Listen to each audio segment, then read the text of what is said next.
दोस्तों, मेरे channel honour of homeopathy by doctor A.K. Singh में आपका स्वागत है। दोस्तों, आज हम एक टॉपिक डिस्कस करेंगे जिसका नाम है specificity of homeopathic system of treatment.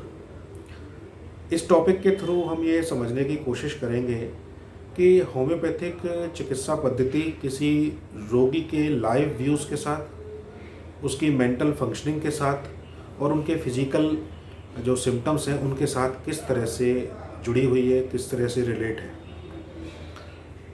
दोस्तों, आज हम इस टॉपिक को एक केस के साथ अच्छे से समझने की कोशिश करेंगे और देखेंगे कि जब हम उसको इन सारी फैकल्टीज़ को उसकी समझ के ट्रीटमेंट देते हैं, जो दवाई हम देते हैं, तो ऐसा लगता है कि यूनिवर्स ने ये दवाई उसी पेशेंट के लिए बनाई है।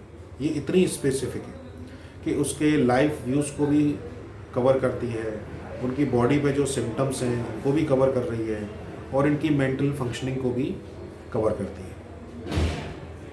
दोस्तों, ये जो पेशेंट हैं 60 ईयर ओल्ड हैं। इनको पिछले 4.5 से 4 महीने पहले से एक फीलिंग बनी हुई है कि इनके गले में बालों का गुच्छा फंसा हुआ है और वो इनको लगातार फील होता रहता है, चाहे वो दिन हो या रात हो, हर समय उनको फीलिंग रहती है। लेकिन ये उनको गुच्छा जो है फंसा हुआ, ये खाने में और पीने में किसी तरह की कोई तकलीफ़ नहीं देता। भूख कम लगती है इनको, प्यास कम लगती है, नींद इनकी डिस्टर्ब रहती है, यूरिन में बर्निंग है और एक लेफ़्ट ईयर में बर्निंग है और गर्मी इनसे बर्दाश्त नहीं होती। तो ये हॉट पेशेंट है। दोस्तों, मैंने जब इनको पूरा इंटरप्रेट किया तो आप जानते हैं कि मैं जब भी किसी रोगी को होम्योपैथिक चिकित्सा पद्धति से इलाज देता हूँ तो मैं पूर्ण रूप से रोगी को उसके रोग के साथ समझने की कोशिश करता हूँ और ख़ास करके उनकी मेंटल जो फंक्शनिंग है उसको समझने की कोशिश करता हूँ। तो मैंने जब उनसे पूछा कि आपको ये जो फीलिंग बनी हुई है गले में कि बालों का गुच्छा फंसा हुआ है, ये कैसे शुरू हुआ, इसकी क्या वजह आपको लगती है। क्योंकि दोस्तों, होम्योपैथिक चिकित्सा पद्धति में कारण को जानना बहुत आवश्यक होता है, उसके बिना इलाज कर पाना मुश्किल होता है। और जब मैंने पूछा उनसे तो उनको कोई ऐसी बात समझ नहीं आई। बोले एकाएक शुरू हो गया मेरे को। तो फिर मैंने उनकी फैमिली हिस्ट्री ली कि पूछा कि फैमिली में कौन कौन है। तो मुझे दोस्तों पता लगा कि ये 2 सिस्टर हैं। इनकी शादी एक ही घर में हुई है। ये बड़ी सिस्टर हैं जो पेशेंट हैं, एक इनकी छोटी सिस्टर है जो इनके हस्बैंड के छोटे भाई के साथ शादी हुई है। तो पिछले करीब 5 महीने पहले इनमें आपस में झगड़ा होता है, दोनों बहनों में किसी बात को लेके, बच्चों की बात को लेके, और काफ़ी झगड़ा तेज रहता है और उसमें काफ़ी इन लोगों के बीच में गाली गलौज भी होती हैं। और तब से जो है उसके बाद से इनको ये सिम्टम शुरू हो गया। तो अब हमको दोस्तों इस सिम्टम को उनके इस झगड़े से, उनकी इस लाइफ व्यू से रिलेट करना होता है, क्योंकि जब भी इनका झगड़ा हुआ है और उसके बाद से ही इनको ये प्रॉब्लम डेवलप हुई है, तो इसका मतलब कहीं ना कहीं उसका लिंक है। तो जैसा कि हमने पिछले वीडियो में डिस्कस किया था फंक्शनिंग ऑफ माइंड को, तो आप देखेंगे कि सबकॉन्शियस माइंड के पास एक फैकल्टी है जिसमें इमोशंस और फीलिंग की फैकल्टी है वो। तो इनको एक फीलिंग बनी हुई है, सेंसेशन जो बना हुआ है गले में बालों का गुच्छा फंसा हुआ है। इसके लिए दोस्तों इन्होंने ENT सर्जन को दिखाया, दूरबीन से उसको चेक कराया गले को, लेकिन उसमें कोई पैथोलॉजी नहीं पाई गई। ब्लड रिपोर्ट्स हुई, उनमें किसी तरह की कोई डिस्टर्बेंस नहीं आया, वो सब ठीक था। तो फिर आखिर ये प्रॉब्लम है कहाँ। तो जब ये मेरे से कंसल्ट किया तो मैंने इनकी मेंटल फंक्शनिंग को समझा, इनके लाइफ व्यूज़ को समझा। तो आखिर फिर मैंने इनसे जब क्वेरीज़ करी तो मैंने उनसे पूछा कि वो जो झगड़ा हुआ उसके बाद से आपके घर में कैसा माहौल है। तो बोले हमारी तो उनसे कोई बातचीत नहीं होती, ना हमारे बच्चे उनसे बात करते हैं, ना मैं उनसे बात करती हूँ। तो मैंने पूछा कि आप बात क्यों नहीं करते। बोला मेरा एक बार अगर किसी से झगड़ा हो जाए तो मेरा उससे बात करने का मन नहीं करता, चाहे वो मेरी बहन ही क्यों ना हो, चाहे मेरा बेटा ही क्यों ना हो। जब भी अगर मेरे बेटे से भी कोई इस तरह की बात होती है तो वो मुझे मनाता है, उसके बाद ही बातचीत शुरू होती है। तो दोस्तों, इस नेचर को जब हम समझने की कोशिश करते हैं तो ये एक नेचर, आप समझ रहे हैं कि ईगोइस्टिक पर्सनैलिटी है।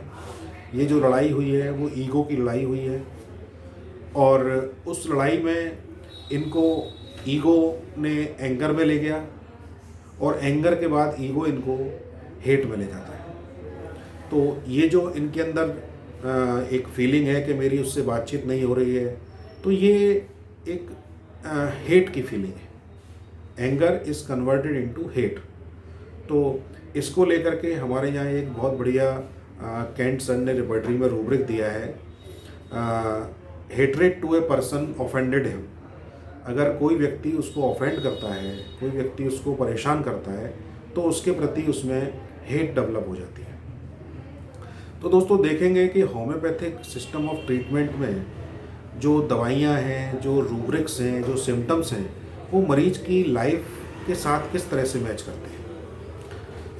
और जब हमने उनकी लाइफ के उस इमोशन को उनकी मेंटल फंक्शनिंग से लिंक किया, उसको कोरिलेट किया, तो ये हेट निकल के आया, और hatred to a person offended him, ये रूब्रिक लिया।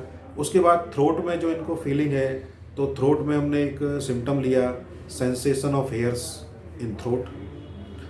अब दोस्तों, एक बहुत ही इम्पॉर्टेंट पॉइंट है कि आखिर ये पर्सन एंग्री क्यों है, इतना इनमें गुस्सा क्यों है। तो इसको समझने के लिए हम इनके पेरेंटल हिस्ट्री में जाते हैं। तो जब मैंने इनसे पूछा कि जैसे आपको ये गुस्सा रहता है, तो आपकी फैमिली में ये गुस्सा किस किस को रहता था, तो उन्होंने बताया कि ये गुस्सा हमारे फादर में था। हमारे फादर बहुत गुस्से वाले थे। तो आप देखते हैं कि फादर से ये गुस्सा उनकी बच्चियों में आया। उनका एक भाई था, वो उसमें भी काफ़ी गुस्सा था। तो हम लोग एक बात जानते हैं कि हम कोई भी चीज़ अपनी फैमिली में करते हैं तो बच्चे उसको सबसे पहले पिकअप करते हैं। तो देखा आपने कि इनके फादर गुस्से वाले थे, शुरू से ये उनका गुस्सा देखते आए, तो इनके अंदर भी गुस्सा डेवलप हो गया। और आप एक खासियत देखिए कि इनके अंदर ये गुस्सा है, लेकिन उसका इनको पता नहीं है, क्योंकि ये सबकॉन्शियसली चल रहा है, इनकी कॉन्शियस के अगेंस्ट चल रहा है, इनको पता नहीं चल पा रहा है। तो मैं आपसे एक रिक्वेस्ट करूंगा कि मेरे पिछले वीडियोस को आप ज़रूर सुनें और समझने की कोशिश करें कि किस तरह से ये फंक्शनिंग होती है माइंड की, जो उस पेशेंट को नहीं पता होता है। तो हम जब उसके साथ बैठ कर के डिस्कस करते हैं तो फिर हम समझते हैं कि ये सबकॉन्शियसली किन बातों से रिएक्ट कर रहे हैं, इनके सबकॉन्शियस माइंड में क्या क्या फीलिंग्स चल रही हैं। तो दोस्तों, आपने देखा कि इनके फादर गुस्से वाले थे, वो इनमें आ गया, और इनकी उस गुस्से की वजह से ही फिर ये लड़ाई चल रही है, और कहीं ना कहीं ईगो का टकराव चल रहा है। दोस्तों, जो फादर से अगर इस तरह की चीज़ें ट्रेवल होती हैं तो हम उसमें एक रूब्रिक लेते हैं, डिल्यूजन डेविल सीज। डेविल का मतलब है कि उनके ऊपर कोई ना कोई रूप से हावी रहना। तो जो फादर का गुस्सा था वो इनके ऊपर हावी था, और उसी गुस्से को लेकर के ये अपनी छोटी बहन के ऊपर भी हावी होना चाहती हैं, जिस वजह से ये झगड़ा क्रिएट हुआ। तो इसको हम लेते हैं डिल्यूजन डेविल सीज। तो दोस्तों, मैंने इनके 3 सिम्टम्स लिए, delusion devil sees, hatred to a person offended him, and throat में सेंसेशन ऑफ हेयर्स।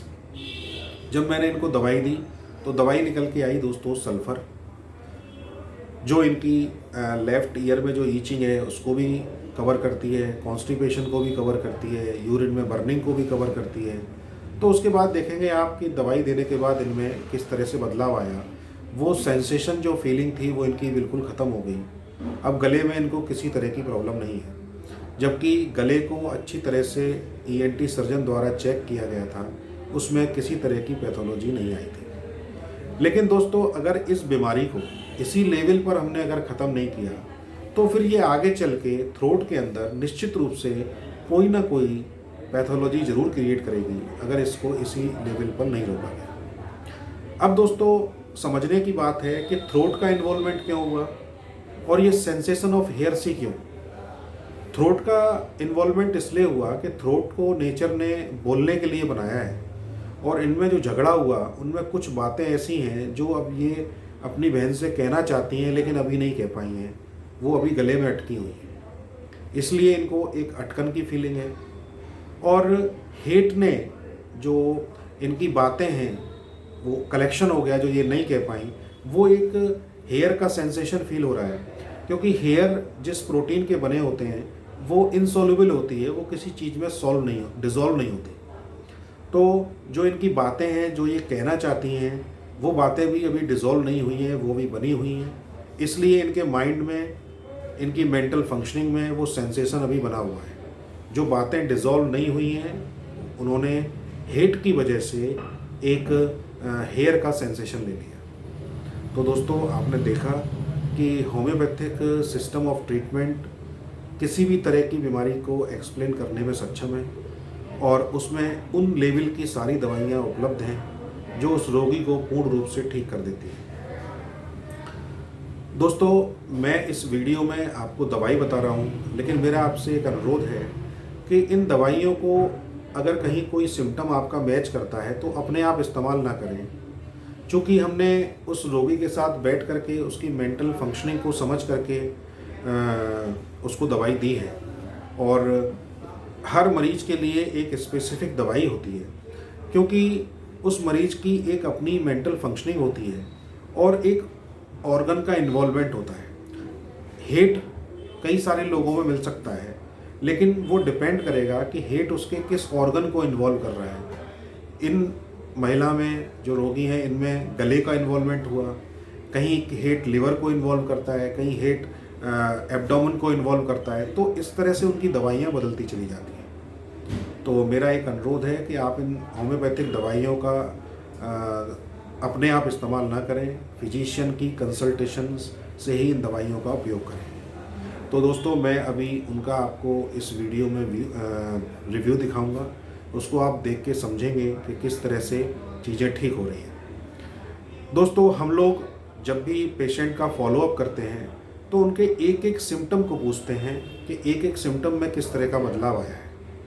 तो जब मैंने इनसे वो सारी चीज़ें पूछी तो आप देखेंगे रिव्यू में कि वो सारी चीज़ें किस तरह से ठीक हो गई। तो इस वीडियो में दोस्तों इतना ही, अगले वीडियो में आपसे फिर मुलाकात होगी। धन्यवाद। हाँ अम्मा, जो तुम्हारे गले में बालों जैसा लगता था वो कैसा है? अब तो सही है, थोड़ी खबरों को अंदाज हो रहा था। अच्छा, और प्यास कैसी लग रही है?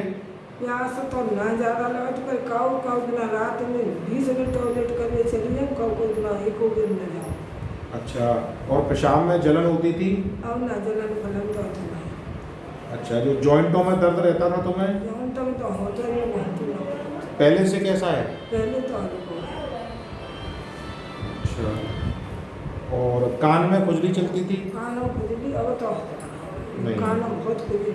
अब कैसी है खुजली? अब ना नहीं हुआ, उसी में चला होती है। अच्छा, घबराहट कैसी है? घबराहट को है आती है।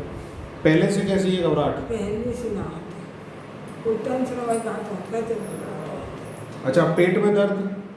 ना। लेटरिन कैसी हो रही है? लेटरिन सही आती है। नींद कैसी आ रही है? हुआ होते नींद आती, चलो तो सोना चला। भूख कैसी लग रही है?